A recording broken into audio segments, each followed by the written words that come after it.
Super योद्धा साजिद। 12। अष्टम द्वार, चेतना का युद्ध। सातवां द्वार पार करने के बाद साजिद के भीतर समय की धाराएं जाग चुकी थीं। अब वो सिर्फ एक योद्धा नहीं, एक काल संधि बन चुका था जो अतीत की चेतना और भविष्य की ऊर्जा को एक साथ देख सकता था। पर उसके आगे था अष्टम द्वार, एक द्वार जो न लोहे से बना था न पत्थर से, बल्कि चेतना की तरंगों से। यह वहां था पर दिखता नहीं। यह खुल सकता था पर छूने से नहीं। साजिद ने पहली बार देखा, द्वार के चारों ओर विचित्र आकृतियां मंडरा रही थीं, जैसे वो द्वार की रक्षा कर रही हों। तभी एक विकराल स्वर गूंजा, जो सत्य को उजागर करने आए, उनके लिए यहां भूल का युद्ध है। अगले ही पल उसके सामने प्रकट हुआ एक योद्धा, नीला, धुंधला, पारदर्शी, मानो वह शरीर नहीं, केवल विचार हो। मैं हूं चेतना का रक्षक, अविद्य। मेरा धर्म है सच्चाई को ढंकना, रहस्य को बनाए रखना, क्योंकि हर रहस्य का उजागर होना विनाश ला सकता है। साजिद बोला, तू भय दिखाकर लोगों को अंधकार में रखता है? क्या शक्ति का सच जानना पाप है? अविद्य मुस्कुराया, सत्य तब तक जहर है जब तक चेतना तैयार न हो। इस द्वार से आगे वही बढ़ सकता है जो अपने ही सत्य को परास्त कर दे। क्या तू तैयार है अपने सबसे गहरे डर से लड़ने के लिए? अचानक साजिद की आंखों के सामने एक नया दृश्य बना। उसका सबसे पहला डर, वो क्षण जब उसकी शक्ति छीनी गई थी। पर यह केवल स्मृति नहीं थी, वो घाव जीवंत हो उठा। सामने वही परछाई आई जिसने उसकी शक्तियों को छीन लिया था और बोली, मैं तेरा पतन हूं। तुझ में जो संदेह था वही बन गया मैं। साजिद ने अपनी मुट्ठी भींच ली। मैं तुझे स्वीकार करता हूं क्योंकि तू मेरा ही हिस्सा था। पर अब मैं संदेह नहीं, संकल्प हूं। उसकी चेतना से एक प्रकाश निकला जो परछाई को भस्म कर गया। तभी द्वार कांप उठा और अविद्य पीछे हटा। तू चेतना की परीक्षा में सफल हुआ, पर याद रख, यह केवल एक द्वार था। तेरे आगे अब आने वाला है स्तंभ की आत्मा। अष्टम द्वार खुल गया, पर उसके पार कोई रास्ता नहीं था, बस एक गहरा शून्य जहां साजिद को कूदना था अपने विश्वास के सहारे। और उसने छलांग लगा दी। स्तंभ की आत्मा, पहला संवाद, जहां साजिद पहली बार उस चेतना से मिलेगा जो इस संसार की शक्ति प्रणाली की जननी है। क्या साजिद वहां अपना अगला शुद्ध रूप पाएगा, या उसकी चेतना टुकड़ों में बिखर जाएगी? स्तंभ की आत्मा, पहला संवाद। अष्टम द्वार पार करते ही साजिद एक अनंत शून्य में गिर रहा था। न कोई जमीन, न आकाश, बस आत्मिक कंपन। हर पल जैसे उसकी चेतना को चीरता जा रहा था। पर तभी एक धीमा प्रकाश उसके चारों ओर फैलने लगा, नीला, बैंगनी और सुनहरा, जैसे संसार के तीन तत्व मिलकर किसी महान शक्ति को जन्म दे रहे हों।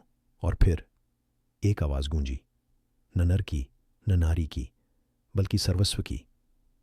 तुम आ पहुंचे हो उस सीमा पर जहां केवल वो पहुंचते हैं जिनके भीतर चिन्ह हो। साजिद की चेतना स्थिर हुई। उसने खुद को देखा। वो अब शरीर में नहीं था, बल्कि शुद्ध ऊर्जा बन चुका था। क्या मैं मर गया हूं? साजिद ने पूछा। नहीं, स्वर गूंजा, तुम जीवित हो, पर अब उस स्तर पर जहां केवल आत्माएं संवाद करती हैं। प्रकाश के बीच एक आकृति उभरी, स्तंभ की आत्मा। न रूप था न चेहरा, बस कंपन, रंग और ज्ञान की लहरें। साजिद, क्या तुम सच में जानना चाहते हो कि शक्ति प्रणाली क्यों बनी? क्यों कुछ लोग जन्म से ही चिन्हित होते हैं? साजिद ने गहरी सांस ली या महसूस की। हां, क्योंकि मेरे जीवन का रहस्य वहीं छुपा है। आत्मा बोली, तो सुनो, यह संसार मात्र अस्तित्व नहीं, यह एक प्रयोग है। हर शक्ति स्तंभ, हर योद्धा, हर युद्ध एक परीक्षण है चेतना के विस्तार का। तुम्हारे भीतर जो चिन्ह है वह पुरानी चेतना का अवशेष है। तुम्हें चुना गया इस युग को बदलने के लिए। साजिद चौंका। तो क्या मेरा पतन, मेरी शक्ति का खोना, यह सब तय था? नियति और विकल्प दोनों एक साथ चलते हैं। तुम्हारे पतन ने तुम्हें रास्ता दिया फिर से जागने का। अब वक्त है तुम्हें अगली शक्ति परत में प्रवेश करने का। शक्ति स्तंभ की आत्मा ने एक कंपन छोड़ा, जिससे सामने एक चक्र प्रकट हुआ। यह है यथार्थ चक्र। जो तुम्हारे पुराने भय, पुराने भ्रम और पुराने नियमों को मिटा देगा। पर इस चक्र में घुसने का अर्थ है अपनी आधी स्मृतियां खो देना। साजिद रुका, पर अगले ही पल उसने कदम बढ़ा दिया। अगर सच्चाई तक पहुंचने का मूल्य स्मृति है तो मैं चुकाने को तैयार हूं। जैसे ही वो चक्र में दाखिल हुआ, हर रंग बदल गया, हर विचार बिखर गया और साजिद की चेतना ने नई शक्ति का रूप लेना शुरू किया। यथार्थ चक्र, पुनर्जन्म की पहली परत, जहां साजिद पहली बार खुद को शुद्ध रैंक के द्वार पर खड़ा पाएगा। क्या यह उसका अगला उदय है या नई चेतना का एक भ्रम? यथार्थ चक्र, पुनर्जन्म की पहली परत, शून्य में विलीन होते ही साजिद एक नई दुनिया में जागा। पर यह कोई सामान्य दुनिया नहीं थी, यह थी यथार्थ चक्र की पहली परत। हर दिशा में केवल तूफानी प्रकाश, हर पल में हजारों मायावी प्रतिबिंब। यह जगह न तो पूर्ण सत्य थी, न ही पूर्ण भ्रम, बल्कि यथार्थ और मोह के बीच का एक क्षेत्र जहां आत्मा खुद से टकराती है। साजिद की चेतना स्थिर हो चुकी थी। अब उसके शरीर का कोई स्वरूप नहीं था। वह एक प्रकाश योद्धा बन चुका था। लेकिन तभी एक आवाज आई, मगर यह कोई और नहीं बल्कि उसका ही दूसरा रूप था। तुम साजिद नहीं हो, तुम एक परिकल्पना हो, शक्ति स्तंभ की बनाई गई एक संभावना।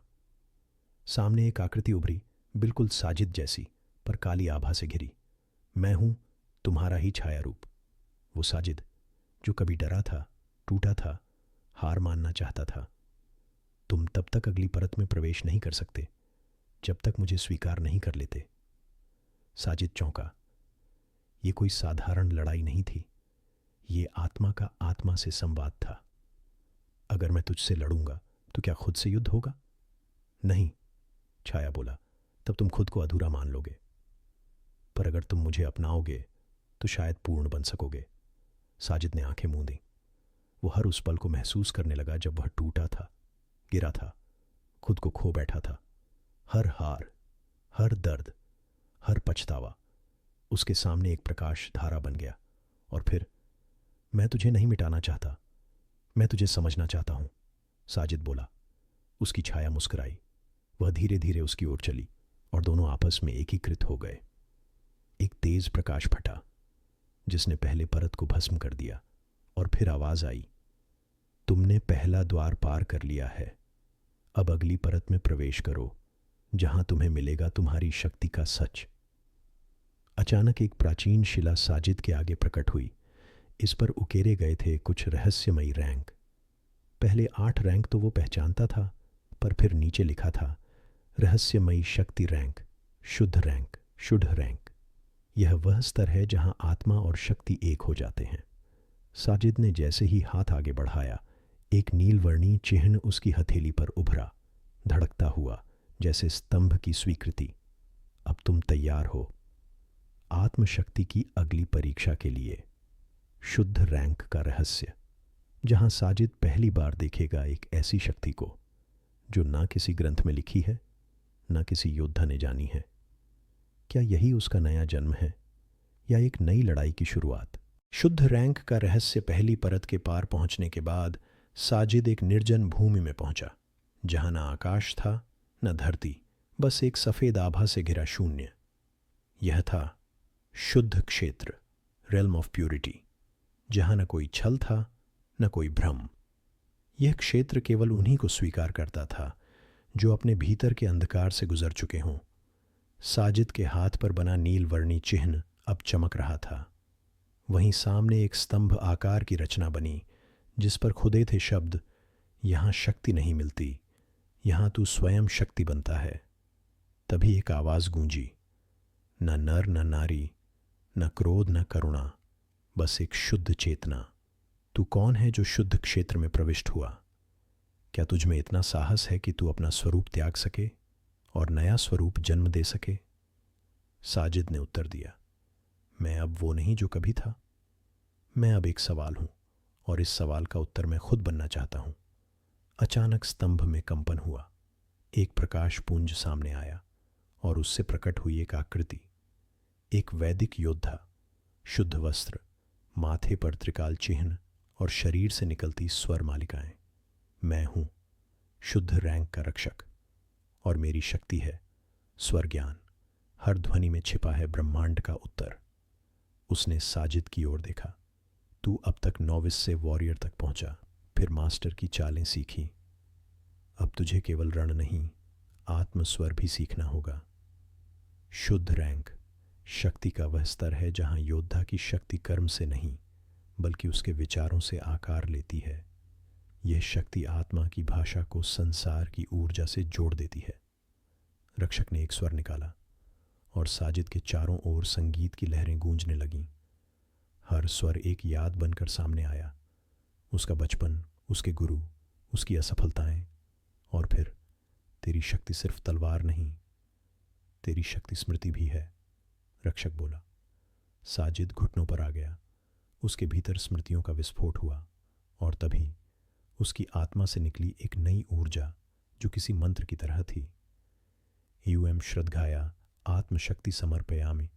और एक नया चिन्ह उभरा जो न नीला था न बैंगनी बल्कि सफ़ेद और पारदर्शी। रक्षक मुस्कुराया। तू अब शुद्ध रैंक के द्वार पर खड़ा है, पर असली शक्ति तुझे तब मिलेगी जब तू स्मृति के पार भविष्य की आहट सुन सकेगा। भविष्य की आहट, जहां साजिद एक ऐसे आयाम में प्रवेश करेगा जहां घटनाएं घटने से पहले दिखाई देती हैं।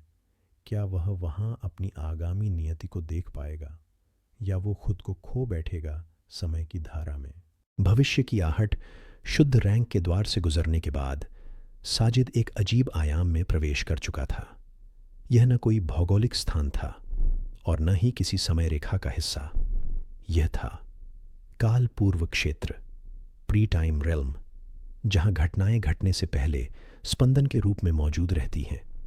चारों ओर सिर्फ ध्वनियां थीं, कुछ धीमी, कुछ तीव्र, जैसे किसी महायुद्ध की पदचापें, कहीं किसी बच्चे की हंसी तो कहीं एक स्त्री की चीख।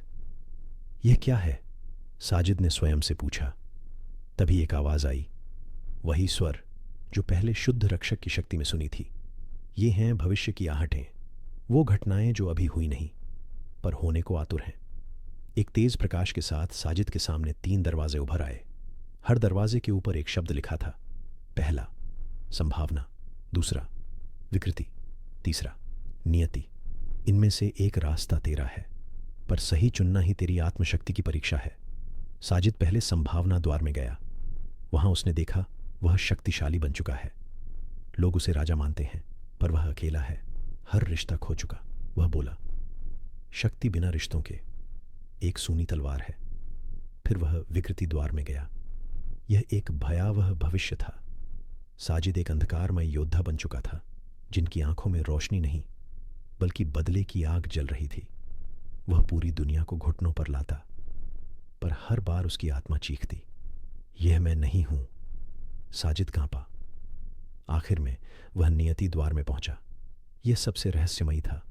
वहां कोई छवि नहीं, बस एक शून्य प्रकाश था। वहीं एक आवाज गूंजी, यह तेरा रास्ता है, जहां तुझे हर दिन चुनना होगा कौन सा साजिद बनना है। यही यथार्थ की शक्ति है। तभी उसके सामने एक आकृति बनी, साजिद भविष्य के रूप में। उसकी आंखें स्थिर थीं, हृदय शांत, और शरीर से निकल रही थी गूढ़ ऊर्जा जो न किसी रैंक से बंधी थी न किसी हथियार से। तू जो खोज रहा है वह बाहर नहीं, वह तेरे चयन में छिपा है। साजिद ने आंखें खोलीं और खुद को फिर उसी सफेद प्रकाश में पाया, पर अब उसकी चेतना पहले जैसी नहीं थी। अब वह न केवल वर्तमान देख सकता था बल्कि घटनाओं की दिशा भी महसूस कर सकता था।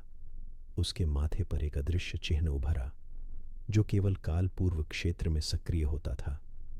अब तू तैयार है अगले द्वार के लिए, जहां तुझे मिलेगा रणयंत्र का रहस्य। रणयंत्र का रहस्य, जहां साजिद को मिलेगा ऐसा दिव्य अस्त्र जो केवल एक बार जीवन में जागृत होता है और जिससे पूरी शक्ति व्यवस्था बदल सकती है। सुपर योद्धा साजिद। हर एपिसोड अब और भी गहराई से आत्मा, समय और शक्ति की खोज में। सुनने के लिए YouTube चैनल को सब्सक्राइब करें।